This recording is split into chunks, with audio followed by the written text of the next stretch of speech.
KMTV seen chaîne YouTube bu leen di indil ay xibaar yu wóor te leer. maa ngi tudd Moustapha Adjuma Ndiaye nekk coordinateur bu Saint-Las ST au niveau Thiès département. waaw sant yàlla bu baax a baax ndaxte c'est une première ñu organiser ko dafa bokkoon suñu plan d'action yoo xam ne dañu ko tegoon ni ñun dañoo bëggoon bu ñu egsee ba ci 12 mars ñu def ko parce que dañoo xamoon le 8 mars dafay bari ay programmes yu saturé te ñu ay jàngalkat lañu bëgguñu ñu jël mardi bi mu ñu empêché ñu war a ñëw suñuy programme moo tax ñu defoon ko le 12 mais tey wax dëgg yàlla c'est une première ñu def ko IA représenté ko mu ñëw am tamit IF ñu ñëw am tamit ñu invité woon ñëpp kenn ku ci ne ñëw thème bi ñu tànn aussi thème bi ñu def ko mu jàll nekkul lu folklore xale yi ñëw école ñëw kenn desul directeur ñëpp ñëw franchement mu nekk la programme boo xam si lu ñu sant yàlla baax a baax di ci am mbégte bu rëy rëy di ci remercier encore une fois suñu jigéen yi nga xam si gàcce ngalaama ñoom tey ñoo organisé li mu rafet ñu ànd ko ak ñoom tey li ñu leen waxtaane mooy jigéen ci boppam moom bu nee jigéen ni jàngalekat bu jigéen moom ban taxawaale war def ñaan ci système éducatif bi mu nekk loo xam ne si lu baax la lu école mën a avancé loolu thème boobu lañu amoon Oustaz Abdou Aziz ñëw na ci waxtaan yu am solo sketch bi ñëw tamit gën koo ak gën koo dëgëral gën koo wan ni carrément li ñu doon xaar andi na ko xale tamit ñëw gën ko defaral gën ko baaxal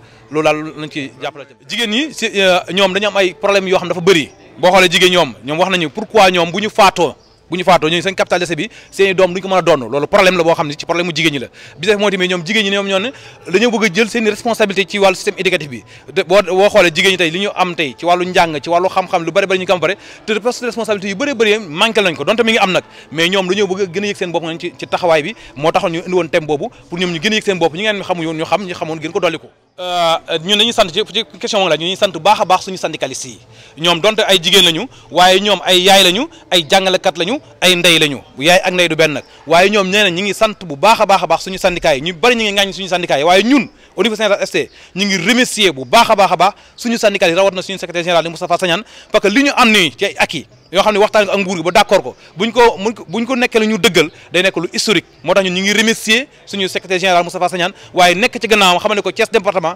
wóolu na la démb wóolu la tey wóolu la suba te ñu ngi sa gannaaw moo tax négociation lu mu mën a métti ñun dañ ko doon xaar ànd ak moom mu jotaak moo tax xoolu ñun ndey wala kii affaire yërmande ay jàngalkat lañu ay ndey lañu tax gëm nañu ni fii ñu jàpp nii fuñ ci continuer day gën a baax te ñun am na ci mbégte bi moom li ñu leen wax mooy mois de mai àdduna wër nga képp mi ngi leen xaar mois de mai bu weer bi di jeex am na lu ñu diggee ak ñoom ñu ngi koy xaar loolu noonu ñu ngi koy xaar buñ ko defee alhamdulilah mais am na leneen nag ñun jàngkat du xaalis kese moo ñu yitteel am na leneen suñu dossiers yi nga xam ne dafay tàdd ci l'entrée administrative dañ cee nekk guddeeg bëccëg di ko yuuxu bari nañ ay MC yoo xam tey ñu ngi suñu ginnaaw suñu PC yi ñu ci ginnaaw di ko jooy loolu la ñuy bëgg loolu na ko état bi réglé su ko réglé ak suñu problème mu décisionnaire yi parce que am na ñoom ay jàngkat yoo xam ne ay décisionnaire suñu biir loolu dafa nekk jafe-jafe bu métti ci ñun loo xam ne si daf ñu métti daf ñu tiis loolu nag comme état bi mi ngi ci waxtaan ak suñu mbokk syndical yi suñu secrétaire généraux yi dañuy ñaan loolu ñu wéyal ko ba fexe ñaan suñu mbokk yoo xam ne ay décisionnaire ñu dindi problème yoo xam ne moo nekk seen kaw ñu teggi ko mu nekk loo xam ne lu gën a la ci ñoom weeru mai dañ cee teg bët li tax ñu teg ci bët dañ ko am lu ñu xaatim loolu ñuy xaar dañuy xaar mois de mai su ko defulee nag problème day amaat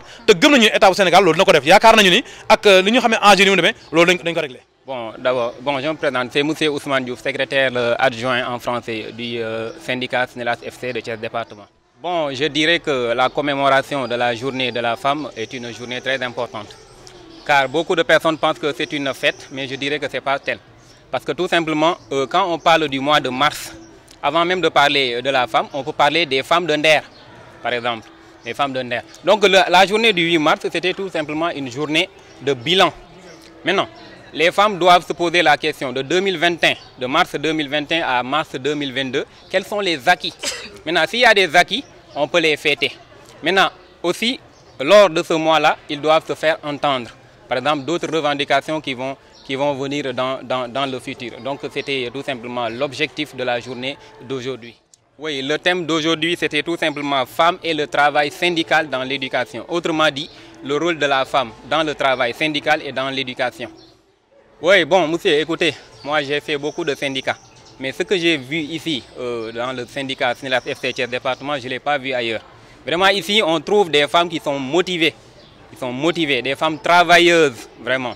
Donc, c'est pourquoi, vous voyez aujourd'hui, les hommes sont derrière elles aujourd'hui pour leur soutenir, tout simplement pour la réussite de cette manifestation d'aujourd'hui. Oui, on l'a dit tout à l'heure, hein, en tout cas, ce que femme veut, Dieu le veut. C'est ce qu'on a l'habitude de dire. Donc on a des femmes battantes ici au Sénégal. Même à part les syndicats, quand on remonte dans l'histoire, on peut parler d'Aline Sitoé Diatta. on peut parler de Mame Diarra Bousso, on peut parler de Mame Fawa Dowele. Donc tout simplement pour vous rappeler qu'ici au Sénégal, on a toujours eu des femmes battantes. Maintenant, on aura l'occasion de mettre des femmes tout simplement devant la scène pour les négociations. Peut-être qu'on l'a dit, il faut tout simplement améliorer peut-être le savoir et autres là. Parce que l'État, quand on doit lutter, si on met des femmes devant, c'est quelque chose de bien parce qu'elles sont plus négociatrices. Les femmes savent communiquer mieux que les hommes même. Donc c'est une opportunité quand même. Bon, le message a toujours été le même. Hein. Si vous remontez dans l'histoire, depuis 2014 jusqu'à présent, les enseignants demandent quoi? Respect des accords. Ça veut dire que c'est quelque chose qu'on a signé depuis longtemps et on demande toujours le respect des accords. Maintenant, à chaque fois qu'on part en grève, on attend jusqu'à 2 mois, 3 mois de la fin de l'année et on dit sauvons l'année scolaire. Ce que l'État doit savoir, ce n'est pas l'année qu'on doit sauver. Ce qu'on doit sauver, c'est l'école sénégalaise. Maintenant, on attend le mois de mai. Puisqu'ils ont dit, oui, le mois de mai, parce que tout simplement, l'État doit augmenter une partie au fin mai. Maintenant, on attend. D'ici fin mai, s'il ne le fait pas, parce que le mot d'ordre n'est pas suspendu.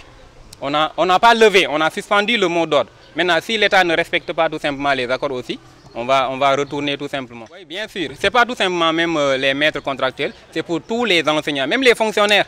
Par exemple, les lenteurs administratives, ça nous cause d'énormes problèmes. Vous devez avancer chaque 2 ans, mais vous pouvez rester pendant 10 ans. Moi qui vous parle, sur ces 10 ans, je n'ai pas avancé. Donc c'est un problème. Et si on part en grève, la société est souvent contre nous. Donc c'est un problème que l'État doit régler. Dans un État normal, on ne doit pas attendre que les enseignants partent en grève pour tout simplement satisfaire leurs revendications. Non, on dit que chaque 2 ans, on doit avancer, ça doit être comme ça, tout simplement. Donc l'État doit respecter les enseignants. Car dans une société, si vous voulez que ça avance, il faut respecter les éducateurs. C'est ça le problème. KMTV, c'est une chaîne YouTube bu leen di indil ay xibaar yu wóor te leer.